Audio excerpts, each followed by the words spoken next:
morning and welcome to Morning Movie News, where first off, I'd like to give you an update on my Twitter drive. On Tuesday, I told you I was trying to reach 16,000 followers, and I had about 160 to go. And that was, again, just 2 days ago, and what do you know, last night, you guys helped me reach that number already.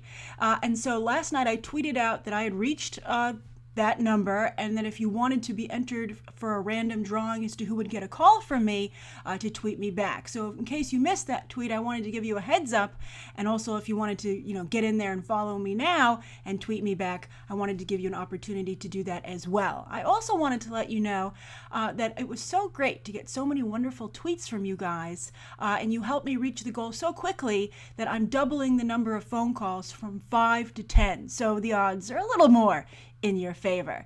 So thank you again for all the wonderful tweets, and for everyone who decided to follow me. We're going to have a lot of fun, not only with updates, but different, just thoughts I have on movies and pop culture. And then, of course, as award season approaches, I will be live tweeting the Golden Globes and the Oscars as I did last year. And we did have a lot of fun, didn't we? All right, so let's get on to today's morning movie news. That does not take up a viewer question. I still have a viewer question, and 3 interesting stories about casting. And the first one is that Marvel has discovered a virtual unknown and, made her a big news story when it comes to Guardians of the Galaxy 2. Guardians of the Galaxy 2 actually, or Volume 2 as it's being called, because it's so well known, of course, for its soundtrack. Also, Volume is often referred to with comics, etc. But anyway, it's been making some headlines, both good and negative, when it comes to casting, because they're getting ready to shoot in Atlanta. So the big headline was that they've cast, again, as I said, a virtual unknown named Pom Klementieff. Pom Klementieff from Canada, but she's an Asian actress. She's of mixed heritage. Her father is, French and Russian, and her mother was Korean. So the reason I mention that is because the casting call was for an Asian actress, which I'm sure is welcome news to many of you, because we've been talking about how other ethnicities are getting a lot of attention in Hollywood, but when it comes to in front of the camera, Asian actors still seem to be handicapped. Not behind the camera when it comes to Asian talent. There are a slew of Asian directors that are doing quite well. Well, maybe not John Chu after Gem and the Holograms' record low debut over the weekend, but he's had some highs to his career. And then, of course, there's Justin Lin and James Wan. So, and of course, Ang Lee. So a lot of success behind the camera, and maybe we'll start to see it, transition to the front of the camera, especially with how strong the Asian market has become at the box office. They just cast Ludi Lin as the Black Power Ranger in the Power Rangers movie. So there is some progress being made, which again, when we've discussed this in the past, I've told you guys, who knows how long this will take. And I don't think any of us would have imagined that. I think it's been about less than a year that we've had some of these discussions. So that's fantastic. But anyway, Pom Klementieff is playing, not only is she a mystery actress, but she's playing a mystery role. I wouldn't be surprised if she was another one of Thanos' assassin daughters, because James Gunn has made it very clear he's not bringing in any more humans into the mix. And this movie is supposed to be the search for Star-Lord's father. He's Jason, or, really an interesting spelling of Jason, the king of, or the ruler of dictator, really, of Spartax in the comics, but it's been hinted that that's going to change for the movie. That's a pretty big change, although I don't know how much anyone will be offended by that, because Jason of Spartax has really only been made a bigger deal in the comics lately, when they've been trying to spotlight the Guardians of the Galaxy because of the success of the movie. This isn't like something that has decades of important storytelling woven into Peter Quill's history that need to be honored. So I think changes could be made there. And also, so many people liked Guardians of the Galaxy. I think that James Gunn has a little bit of a free pass there, and I think people are willing to give him the benefit of the doubt with whatever changes he might want to add. But Pom Klementieff, we'll see who she's playing, and that could be potentially a breakout star for Marvel. Also, will you be able to tell that she's Asian, or will she be under a ton of makeup? That's another big question, of course. And for instance, a lot of times the people of color in the Marvel universe so far, especially in Guardians of the Galaxy, are painted green. So we'll see. But what did I say was the negative headline when it comes to Guardians of the Galaxy 2? Well, the Mary Sue in particular picked this up. And that's they have a casting call out for extras. And I think this is a mixed bag in terms of complaining. I think you have to understand the nature of the beast. And by that, I mean the type of movie that James Gunn is making. And I think that while I think it was a little bit nerve-wracking before Guardians of the Galaxy came out and very troubling with some of the things that he'd posted online, the guy has proven that he has good judgment when it comes to making a mainstream Marvel movie. It's succeeded wildly, and I think that for all the complaints that I have about it, and some others have about it, I think bottom line, you can't argue with box office success, and Guardians of the Galaxy has that in spades. So I think that I would cut him a little bit of slack with this casting call, because you need to understand the movie that's casting. So what is it? So it was for extras. So the casting call went out like this. They were looking for male actors of any kind. You could either go and audition to be a character, like a really weird alien, and they're looking for extras also. This is not for speaking roles, pretty much. So they want any guy can go and audition to be in Guardians of the Galaxy 2 as an extra, and he'll either be like a sexy guy in the background, or he'll be like a weird alien, right? But when it comes to women, they only wanted the modelly types. And I think that kind of makes sense considering what we've established about Peter Quill, right? I mean, the guy likes modelly type aliens. That's like his thing. He, who cares if he's kind of ripping off Captain Kirk from Star Trek? Captain Kirk isn't really utilizing that skill set right now. So why not let Peter Quill take it over for a while? So I think that while it's unfortunate for women who don't qualify in the modelly category for being able to audition for Guardians of the Galaxy 2 as an extra, again, I want to stress that. I mean, this isn't a huge opportunity anyway. I think you just have to understand the type of movie that's being made. People like it.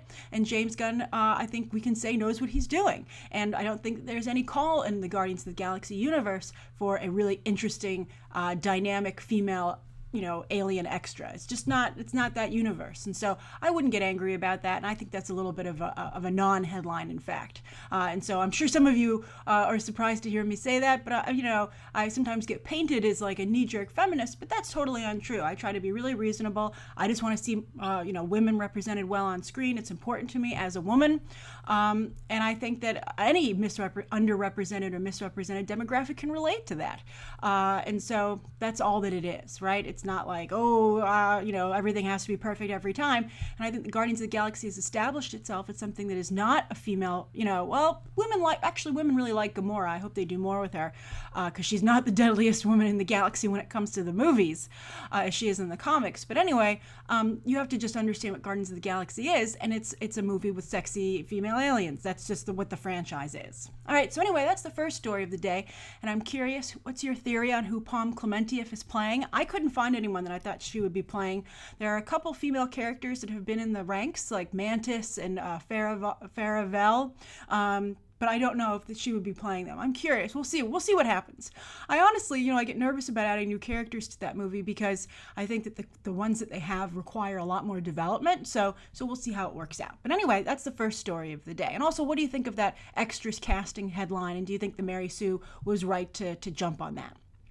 All right, so the second story of the day, I'm going to reorder these actually than the way I put them, because the second one is also a space movie, and this one's coming from Luc Besson, and it's I think it's the most expensive movie he's made since The Fifth Element, which was a great movie. The Fifth Element is great.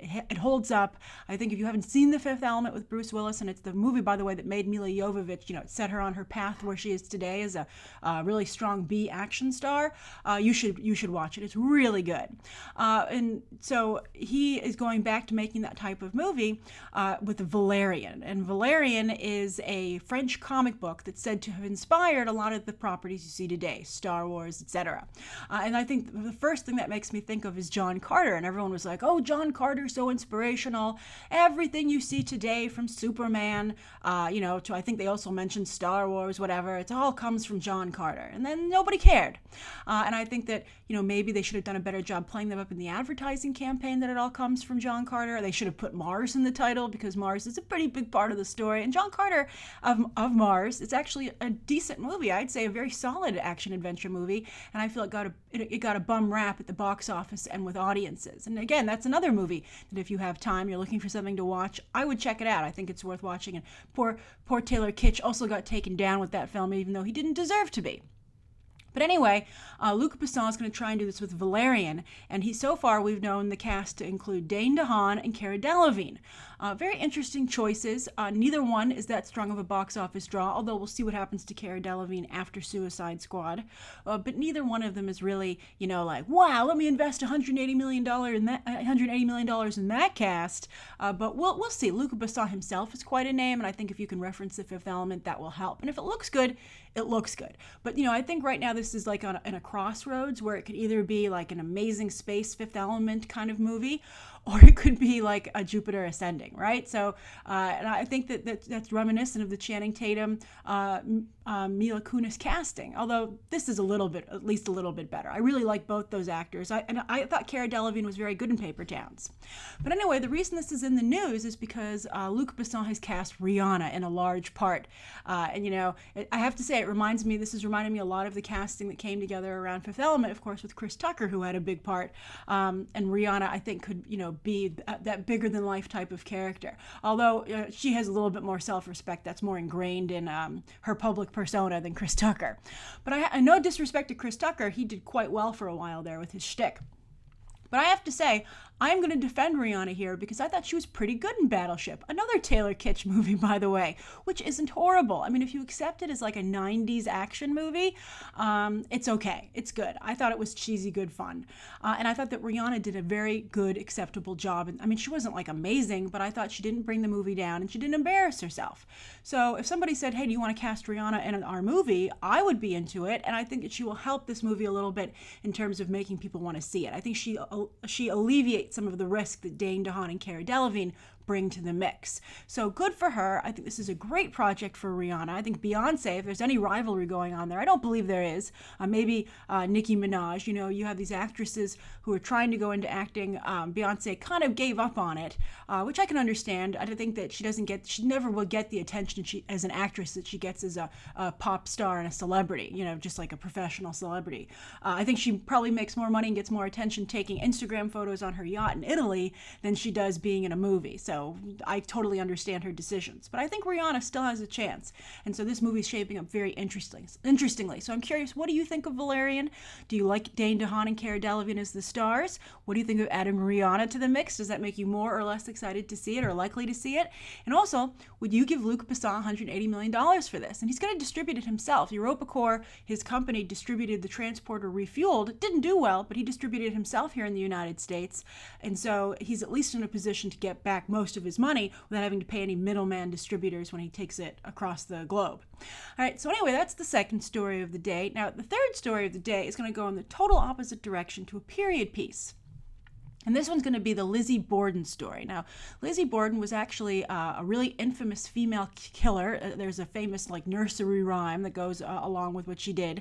And this was actually just recently on Lifetime, her story with Christina Ricci playing Lizzy Borden. And I think they've actually turned it into an ongoing series of horror stories inspired by Lizzy Borden, etc. Also, Christina Ricci, I feel bad that she hasn't been able to bring her career back as strongly as one might have hoped, because I think she looks and acts great. When she was on Pan Am opposite Margot Robbie, by the way, I thought she was very good on that show, and I wish she was getting a little bit more opportunity. So she's not going to be in the Lizzy Borden movie. This is going to star Chloe Sevigny as Lizzy Borden, who murders her family members with an axe, supposedly. She actually gets off of the murder, and we'll talk about that in just a second. And then Kristen Stewart is going to play a maid who worked in the house and was a witness to what happened, kind of. And there's a theory that Lizzy Borden and her maid were romantically involved. And I think it's shaping up to be a very interesting piece. I think Kristen Stewart is making very interesting career choices, and she's, I think, helped by winning the César for Best Supporting Actress off of The Clouds of Sils Maria. It didn't get her a lot of attention here in the States, but I think it did up her street cred a little bit. She has a lot of work to go in terms of, doing a course correct on her career, but I think she's still alive, right? She hasn't killed it yet. And I think this is a good prestige project for her. And Chloe Sevigny, who actually has been tried to play Lizzy Borden before, but the film fell apart, I think is well matched for her. And I can see this kind of getting the same attention that The Clouds of Sils Maria got. But I think it has a really gruesome murder aspect to it, which might help it be a little genre-y and maybe have a little crossover appeal, right? It's like the real Crimson Peak. But anyway, what's really fascinating, and I hope they explore this in this version of the story when they tell it, is that it's rumored that one of the reasons that Lizzy Borden got off on the murder charge of killing her family, even though there was a tremendous amount of evidence against her, was because the people at the time, the press and the jury, simply didn't want to believe that a woman would be capable of such a thing, that women were such delicate creatures and they couldn't be murderers in that regard, so grisly and so gruesome and so powerful, the nature of the killing. It wasn't like a dainty poisoning, it was an axe-swinging murder. And I think that's fascinating, and some of you actually apply this logic to Crimson Peak, saying, well, I don't want to give any spoilers away to Crimson Peak, but the similar logic, you guys applied to that as well. So I think it's interesting that it actually happened. I think that would be to me, the most interesting part of the story. So those are the 3 stories of the day, and now on to the viewer question, which comes from Mahfouz Ahmed. And Mahfouz has a really great question, really unique. And Mahfouz says, Grace, question.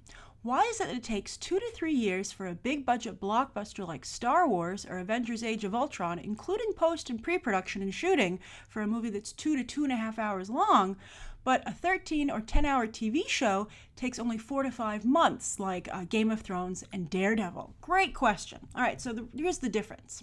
We'll start with the movies because that's what Mahfouz started with. So Mahfouz, when it comes to a movie, the timeline includes everything. Like when that movie was first an idea, like let's make another Star Wars movie, or let's make the Avengers sequel, right? So all of the pre-production and just the deals, even before you get into pre-production comes into play, right? Like settling everyone's deal. Also, everyone's production schedules need to align.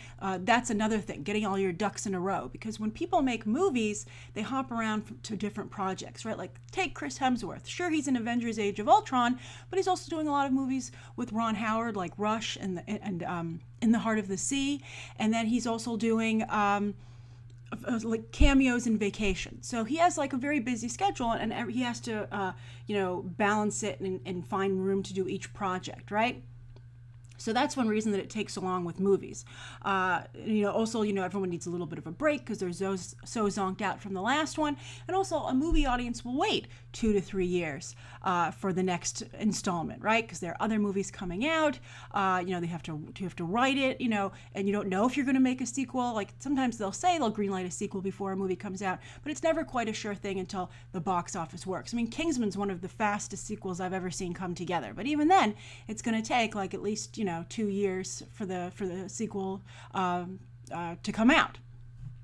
So that's why it is with movies. They're really one-offs, and nobody's tied to the franchise that strongly. But when you come to a TV show, first of all, it takes a very long time for a TV show to come together, right? But you don't really follow that because that's not the nature of TV coverage. Like David Benioff and D.B. Weiss tried to make Game of Thrones for years, but nobody ever talks about that because it really wasn't on the public's radar. And also, that's not how TV coverage works. So Game of Thrones, that is not included in how long it took to get it to become a television show. But then people want a TV season on an annual basis. So the audience demands that, and so it has to be done. So when you sign on for a TV show, it's more of a commitment. If you're an actor, right? You have to agree to make these things, in that quick turnaround, and it's your top priority. For instance, Michael J. Fox has talked about a lot recently, because it's been Back to the Future Day, that he had to shoot Back to the Future, the first movie, at night because he had to do Family Ties during the day. That was his primary commitment, and the only reason Family Ties allowed him to make Back to the Future, the producers, was because he could shoot it at night. And they said, okay, we'll release you and allow you to make Back to the Future as long as you only shoot it at night, because your first priority is this TV show. And they'd already lost too much time with him for Teen Wolf. So fascinating. And the other thing is that a movie has basically one writer, or the script's written before they go into production, and one director. But a TV show has a whole staff of writers and a whole staff of directors. The people who are the ones that are consistent, that keep everything, an eye on everything, are the showrunners, not the director, as is the case with, and producer, as is the case with movies. The showrunner, and the showrunner is often a producer on the show as well, but they're the only constant, right? And you have a head writer, but you have other people working, and they have to have such large staffs to churn out and meet the time schedule that you mentioned, Mahfouz. So while one show is shooting, they're still putting the finishing touches on another episode with a different group of writers, and a different director is prepping to shoot that, right? So that's how they're able to turn something around so quickly, because they have a large staff, it's multiple people, and also they have to, because of the nature of how people watch television. So that's the answer to your question, Mahfouz. Great question, really interesting and really unique. Thank you for asking such a good one. Thank you everybody for tuning in today. Please be sure to write down below what you think of today's top 3 stories and that viewer question. Anything you'd like to see covered tomorrow. And remember, tomorrow's the day before Halloween, so if you have any Halloween type questions, be sure to get those in, or any Halloween type stories you want to see covered. And thank you so much for watching, and you can check out some other episodes right now.